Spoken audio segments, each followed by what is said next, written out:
Konnichiwa and welcome to today's episode of The Untold. First of all, arigato for joining us. I'm your host, Abdullah AlHendyani. Kumbawa, my name is Lujain AlAtheri, and today we have a guest who represented Kuwait at the Kuwait Pavilion at Osaka Expo in Japan 2025. Yeah, we have Fatma who's been a PR director and social media manager for, I believe, more than 2 months of being there in Tokyo at the pavilion itself, and she was amazing. A lot of the viral videos we saw, especially on those early expeditions, she had a hand in those, right? So we're really curious and intrigued to know about the process, to know about the experience, for her to sit with us and share with us what had gone through all of that.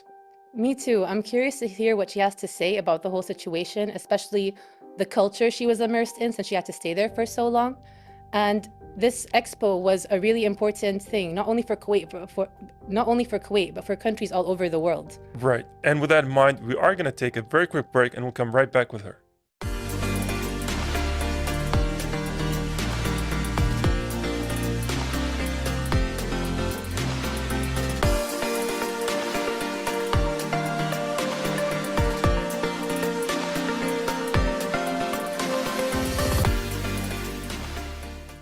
And we're back with Fatma Leflay, and I want to thank you for joining us on The Untold. Thank you. It's my pleasure being here. So being part at the Kuwait Pavilion at Expo Osaka, I believe that played a major role in your career for this year, and it must have been a great honor to have that accomplishment under your umbrella. So I do want to ask you about, your experience with the whole thing. To be honest, it was one of the biggest achievements, let's say, I made this year. Being part of this project, the past 2 years, we've been planning for it, and then having it start and take like a time phase of 6 months, this is the biggest challenge. It was a great experience. We've learned a lot. We've shared many, let's say, culture exchange with the Japanese people, and that was really something really good. It is really, really cool that you did this. I feel like I'm actually really surprised that it took 2 years to plan. Like I'm aware it's a 6 month. I'm aware it's a 6 month expo, and all different countries from around the world are a part of it and showing their culture and diversity. So it's actually incredible that you got to be a part of it and actually arrange a lot of it and represent Kuwait. How did that feel for you? So being part of this experience, and from a personal experience, I've always wanted to represent the country, like, let's say, in any way. So having this chance was overwhelming in a way, and it added a lot, to be honest. Having to talk about your country and, let's say, telling people about it, especially for those who still think that Kuwait is only a desert and we still ride camels, this was challenging. But when they visited us and saw what we had showcased for them in the pavilion, they were mesmerized. And this made a great impact for us too as employees, that we reached the goal that we wanted. And also, I think we've all seen the footage from social media where people from all over the world coming to the expo itself and the Kuwait's pavilion, and the reaction they have, whenever they're seeing our traditional dances, or the little podium of sand, when they have the little presentation going on with the stars and everything. The amount of shocked and surprising expressions was just amazing, because people, like you said, they have a very narrow idea about what Kuwait is, but mashallah, this entire thing opened their eyes to something much more and much deeper than that. Yes, let me tell you one word, what I learned from there, sugoi. Sigor. Amazing. Yeah. So it was really amazing. So whenever we see them just entering the first, let's say, room in the pavilion, which was the sphere, Pearl of Perception, which used to speak about the history of Kuwait, present, past, and future, and they would just get a glimpse of it. The first word, whenever they enter from first step from the door, it was always Sigoi, and it was a Sigoi experience. It's so cool that you got to show the different sides of Kuwait and its history to people who may not even have been aware of Kuwait even having so much history. Like you said, they just see sand, desert, they don't think And much that's all. more, especially our rich history in pearl diving. And I thought it was really cool, the concept that you guys created for the pavilion, that it's like a pearl in the center, Yes. and around it is just different things showcasing the history of Kuwait. Yes, exactly. So, for example, let's say the first room was about the pearl. it had a glimpse about sea life, city life, and desert life. So it covered everything. Yes, everything. And then it's the starting point. So and it ends, let's say the movie ends with the desert life. So then it takes you to the actual room that speaks always about the desert and the environment in Kuwait. And it goes on till the other parts of the pavilion. It's like a journey through time. Yes. Yeah. And I want to ask you, because I'm sure with a project that has so many people, so many aspects, so many facets, there's going to be a lot of challenges for all of the people involved. Yes, But for you exactly. personally, what was like the most memorable challenge that you had to overcome?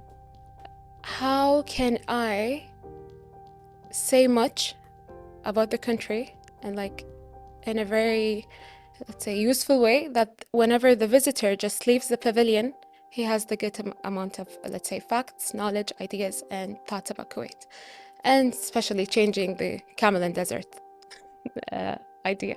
Was The it hard? hardest. Was it hard to come up with the concept?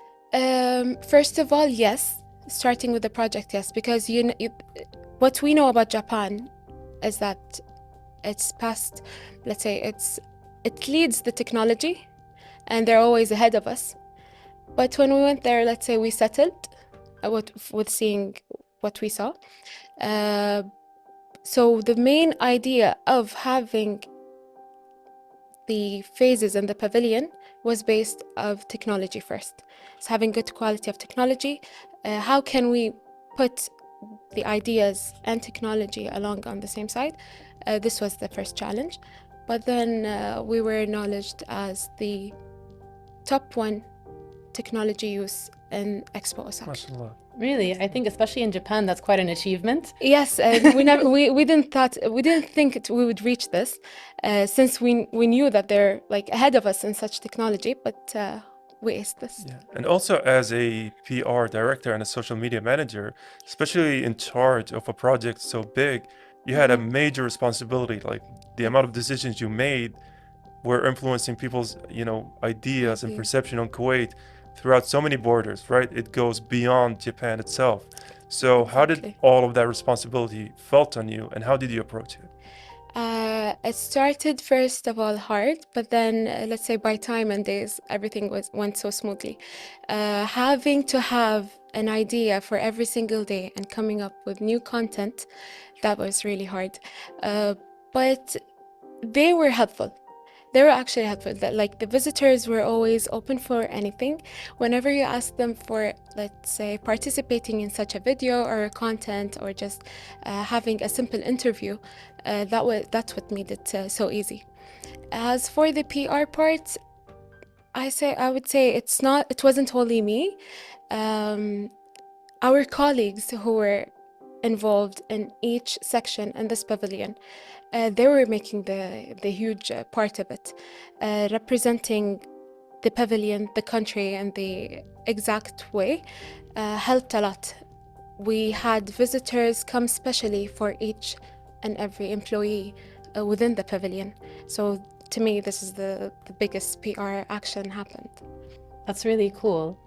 As a PR person, a lot of people, I think, believe that social media is just about posting pictures. Yes. They're not aware of the amount of work that goes into it. Actually, when I was a teenager, I did an internship at a PR place. So I got to learn a lot about how it actually works. What would you say is the biggest misconception people have about being a PR person, and especially for an international setting like Osaka? As you said, people think that it's only about social media, especially nowadays, but it's everything. Even as an individual, if you represented yourself for, let's say, anything, not only your country, in the right way, you're actually doing PR, which is public relations. And this is the start for any international, let's say, participation. I didn't think of it like that. That's pretty cool. What do you think, Abdullah? Yeah, honestly, I studied PR briefly. I don't think I was good at it. Oh, did you? Yeah, but I did study the part about marketing and specifically about the guerrilla marketing. And I believe that at the time I was thinking, this is genius, right? PR is something, it's a hidden trick that a lot of people don't know they're being influenced by. Exactly. Yeah. Yeah, and I want to go back to the journey itself because you've been there for 2 months or 6 months. 2 months and a half. So that's a very long time to be in a Yes. country. And I want to ask you about your first experiences, your first time you stood in Japan. How was that like? It was actually my first time in Japan in general. Oh. So that was the first, let's say, fear. It's like going on Yeah. hard mode. First Yes, time exactly. is you're gonna be here for 2 months and a Exactly. half. For 2 months, a new country, let's say a new environment. I don't eat Japanese food. This was my Oh, first really? fear. It's delicious though. I've heard a lot. I still don't eat Japanese Did food. you end up trying any Japanese food? Desserts. Oh yeah, their desserts must be I've had amazing. many desserts. So this was actually my first fear. And then you're also going on, let's say, it's not just a tour and you're not on vacation. You still have to work for a sector. So that was also hard. But putting first steps in the pavilion, or let's say in the expo area, since we worked for 2 and a couple of months, 2 years and a couple of months, you haven't seen the actual work by eyes. So the first visit was overwhelming, seeing the actual pavilion, the things that you've worked for the past 2 years in front of you. That was overwhelming. But then everything just went on. You're like, I'm on ready mode, let's do this. Did you find that having to go to and spend so much time in a brand new country, I know it was very daunting, but what did you enjoy about it? I would say their culture and their people. They were so sweet, so welcoming. Even though everyone was telling us, like, if you don't speak Japanese, you're gonna have a hard time.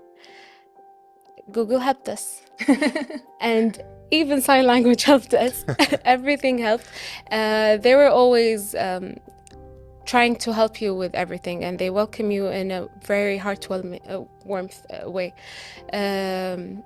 They were very helpful. So the people, the culture mostly, what's made me say, okay, I've tried it for a couple of months. I'm definitely coming back to explore the country. It was really nice. Yeah, my sister goes to Japan frequently, but the first time she went to Japan, she said the amount of things you hear about how nice Japanese people are multiplied by 10. Exactly. Because they are so friendly, they are so kind, they're so welcoming. You know, True. it's something she wasn't expecting at all, even though she was expecting a level of kindness. That's just to say how much, good people they are. Really. And that's what we felt and what we saw. It was really nice. That's amazing. I have heard a lot as well about how polite and efficient the Japanese people are. And I feel like that must have helped a lot with everything for the expo as well. Exactly. Yes, it really did. It really did, especially on their visits. From the first, let's say, hour of opening hours, they all had these smiles on. We've had long queues that took like the first days, from an hour and a half till 2 hours. The smile was on. Everyone was happy. They would always be cheered up to be there and want to know more. If it was something personal of our looks, let's say, the way we're dressed up, we've had so many shashins, which are Shashins. pictures. Learn So something. yeah, this is what I remember. So we've took so many pictures. They were just so sweet to be around. Yeah, and so from your interaction with a lot of them, especially the, people who are curious about Kuwait, what part of the sphere were they most curious about, or were they most liked about? It was the first room and the last room. I don't want to, let's say anything about the rest. They all had their kind of love. But the first room was the first impression, which was the sphere. Okay. It had many effects. Let's say, for example, when we had the desert, which was the last scene, the room would turn high heat, as if they were exactly in the that's desert. amazing. That's pretty Yes, cool. Yeah. so this was something cool for them.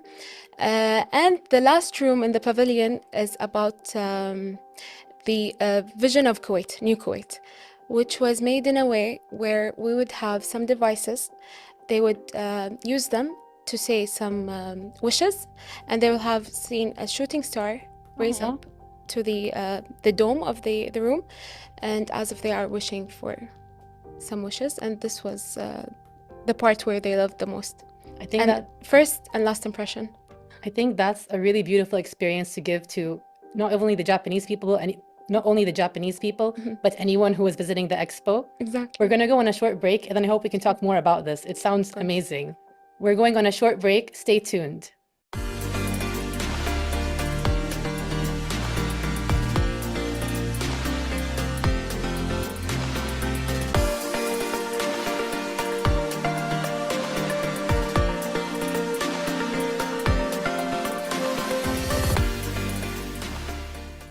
We're back with Fatma AlFulaiji, and I believe we've gone through the kindness of Japanese people before we got onto the break. But I want to ask about their influences on your approach to life, to work, to people in general.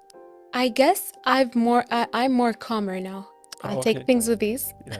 Everything is gonna happen whenever it happens, and I've seen their respect to each other was so nice, and this is something in common. Let's say we always Kuwaitis are known for respecting one another, and what they have there opens your eyes. Like they respect each other from their roads, their staircases, the way they take their spots in the elevator. Some stuff you may see like they're small, but whenever you see them on a daily basis in front of your eye, like, okay, now I always, whenever I'm on the elevator or the escalator, I take like the right side and keep the left side open for whoever wants to go behind, pass by.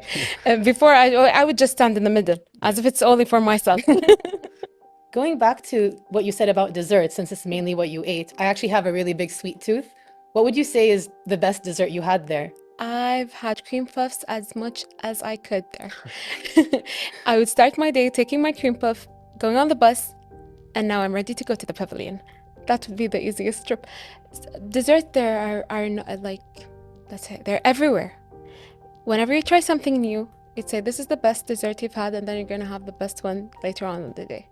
So you're never going to have enough. I'm so jealous, honestly, because I would love to try all of these different things. Abdullah actually is a foodie.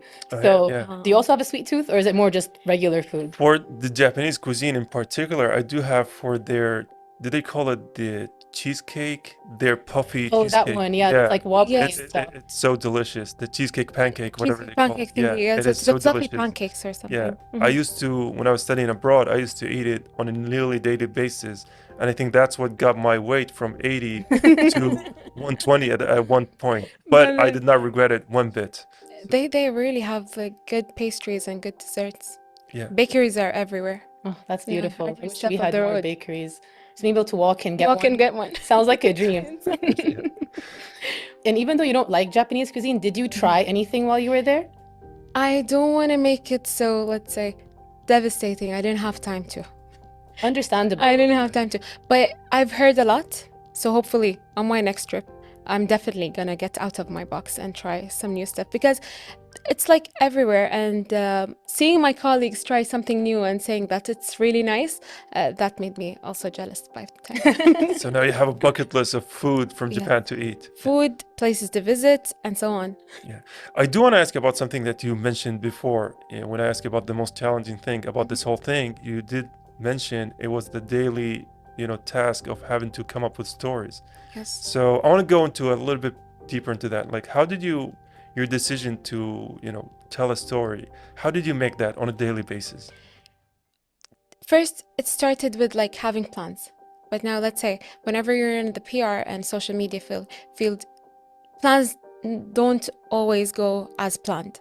So you have to go deep in whenever you start your day, see how it's going, how everything is flowing in the pavilion, and just get up with ideas. I had also my colleague who was a photographer and videographer there. We would sit together and, let's say, we'd meet in the front of the pavilion, get a closer look to the people and the vibes they're giving us from them standing in the queue, and we'd say, okay, this is the idea, would work for today, let's do it. So it's very much in the moment. In the moment. Yeah, which is amazing. And those in the moments were the best videos and content we've shared. Was there like a particular person or group who, when you collaborated with, you found as your favorite moment or most inspiring? You're putting me in trouble with this question. I have okay. many. Well, just give us an example of one. Let me say something and let's hope no one takes it in a bad way. As a person who started with the first group, all of us were first timers for this kind of trip. They were so energetic in a way that made anything go like and flow easy. Whenever you asked for something, it was like, okay, we can do it. We're ready for that. That's amazing. And this kind of vibe made you like get the flow going, and more fun, easier, and I don't know, overwhelming in the same way. Yeah. So the first group from, let's say, this interview, I'll tell them thank you. Not that the rest haven't done what they're doing. They were really amazing, but it's always has been said, if you started in a way that took you for this amount of achievements that the Kuwait Pavilion had, they aced it. Yeah, it And- must feel like sorry to Sorry. interrupt you. No, not really. But when you start with such a group that aced the way, it led these achievements to get to the flow that we are in now. I was just gonna say that it must feel like a special kind of bond and camaraderie you have with these people, where you're all stepping out of the airplane at the same time, going through something that not a lot of people experience. You know, you're also representing your country in the most optimal way and the most perfect way possible, and you've all made a great job at that. So thank you again. You're welcome. Speaking of, you had to stay there for quite a while, so I'm guessing you really immersed yourself in the culture. Yes, exactly. Did that change the way that you view things? The way they're disciplined and the way they stand in long queues. If it was for me personally, I wouldn't have stand for, let's say, 15 minutes Honestly, in any same. in any queue. Seeing them stand there for 2 hours till 3 hours some days. Wow, that Yes, long? that long. Wow. For 3 hours some days, and I was like, are they for real? It was rainy, sunny weathers, rainy weathers. Sometimes we just don't know what's the condition. They would be telling us like, there's a storm coming our way. Please be aware. I would think that people would leave the queue and just stay safe, but they're still there. I guess this taught me to have some More self-discipline patience, yeah. and patience too. I would have left the queues personally. Personally, so- same. Yeah. Yeah, it's amazing. And honestly, we've all seen the viral videos of, you know, people waiting outside, lining up and queuing. And Exactly. I want to ask about the, you know, what was the reason behind that? Like, what was the word going about Kuwait's pavilion and their role in this entire expo that made people line up, as you said, for hours outside? Hours. Despite the fun they've seen inside, there's a saying, I guess we all say, Kuwaitis have a love for Kuwait in a different way. Like, no one loves their country the way we do. Yeah, I for want to say sure. that in big words and big bold words. As the pavilion, the pavilion, or I don't want to say the only pavilion, but the most pavilion that had employees that represented the country, that they are Kuwaitis from A to Z. We've had Kuwaiti employees through the whole pavilion. We had some employees who helped us, foreigners from different kind of countries. Especially they were the big help with the language, let's say. They've taught us some Japanese words. They were the first Japanese speakers. But having Kuwaiti employees reflected the culture in the best way possible and made them ask for more facts, questions, and anything they would love to know about Kuwait was so easy answered by the employees themselves. That's really awesome. Especially, I think it helped people really want to know more about the culture. Exactly. I actually heard that there's a restaurant in the pavilion. Yep. Could you tell me more about that? Top one now. Really? No Yes, way. at Expo Osaka. We've had Sidra restaurant in the Kuwaiti pavilion. Oh, wow. It was also part of Chef Khalid Al-Bakr's recipes. Okay. He was the main It's like a character. local even Yeah, was making the food. who was making the food. We served مشبوس لحم. Yum. And Well, thank you, مشبوس Khalid. دياي. I won't even. I would say it in the right way, and now every Japanese knows how to say مشبوس easily. That's amazing. And yeah, they despite the other line, we had another queue for the restaurant. We sell out very early before closing hours too. And how was their reception to our food? Because our cultures both share rice as one of the main ingredients of our Yes. plates. So how did the Japanese people accept Kuwaiti cuisine? I've heard so many comments of them first time experiencing such flavors and some spices into such dishes. So this made them so surprised with the spice, let's say, mixes in our food. I'm not surprised because, you know, in Kuwait, we're well known for having very good food. Exactly. That's one of our things of cultural pride, I think. Yes. So I think it's great that they also got to experience our culture in many different fields. But looking back, what would you consider the greatest success of the pavilion? It's people. The people. The people. That's really cool. No matter how many technology rooms you had, digit devices, stories on walls, and so on, if the people weren't explaining themselves and, let's say, representing their country in the best way, we wouldn't have reached anywhere. Yeah. And I'm going to leave you with one last question, is that for a lot of people who may find themselves in your position, right? Let's go a year ago, the opportunity came, you're going to be going and representing your country for several months. You know, I'd imagine you felt a lot of fear, a lot of anxiety, a lot of responsibility. You know, how did you overcome all of that? And how, in what words would you tell people who fear the same kind of, responsibilities? It's maybe a fear, but once you step forward and on mode, it's gonna be way easier, especially when you have this heartfelt responsibility that I'm not here just to do my job and just leave. It's different. I'm representing my country, and show the love you have for your country. Say as much as possible, although sometimes you go back and say to yourself, I didn't say this exact idea or this fact about my country, or let's say, I want to say more. It's always, I want to say more. It's never enough. But do what you can do best, and people are always open to know more. I think it's amazing that you got to share this experience with different cultures and really see how it all tied together, Yes. all the cultural differences and similarities. And I'm really, really glad that you got to have this experience Thank you and so share much. Kuwait's amazing image with the world. Thank you. So thank you for joining us today. My pleasure. I hope you have It a was lot really more, nice. amazing endeavors like this in the future. Hopefully. Yeah, thank you, Fatma, for joining us, and thank you, our viewers, for welcome. joining us again on this lovely conversation. You've represented Kuwait very honorably, very beautifully, so thank you again and again. But we are going to take a very quick break, and we'll come right after this one.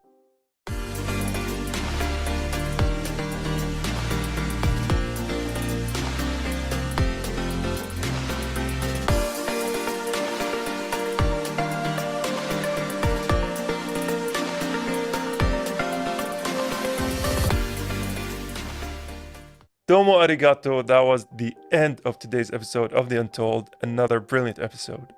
Arigato, and I hope you guys enjoyed the episode as well. I know I did. It was amazing talking to Fatma and getting to learn the behind the scenes of the whole experience. Yeah, honestly, because we've seen all of the videos on social media, and like we've mentioned, she was behind a lot of those, especially in the early days. And the amount of work that got into it, the amount of people, the amount of combination of, talent and, brilliant minds all over the place was just beyond fascinating. So she was kind enough to join with us today and, bring the story to public and everything. So thank you, the audience, and thank her as well. And the fact that Kuwait's Expo was also so popular, I loved hearing that we got to share our culture with everyone in the world, especially Japanese people. Right.